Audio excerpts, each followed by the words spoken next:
Пандемия басталғалы эпидемиолог деген ерекше мамандықтың қадірін түсінген дейміз. Олар коронавирус елге жеткенде бірінші болып барып зерттеп талдап аурумен күрескен жандар.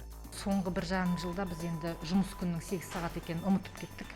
Бетперде тақ, ара қашықтықты сақта, қолыңды жу, оқшаулан. Олар осы нұсқауларды құлағымызға құйып, вирустан айығудың амалдарын ұсынған жандар. Пандемия коронавирусной инфекции, она показала значимость и необходимость усиления работы эпидемиологической службы. Олар ковидтің қайда, қашан тіркелгенін анықтап, вируспен бетпе-бет күресті.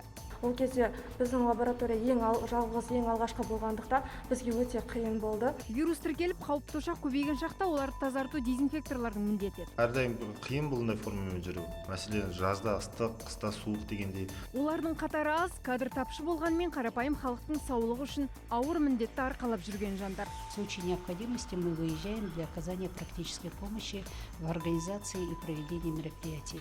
Санитарлық эпидемиологиялық қызмет деп аталатын бұл салада қазір 4 мыңнан астам қызметкер еңбек етіп жүр. Мың алғыс сіздерге, бүгінгі күннің батырлары.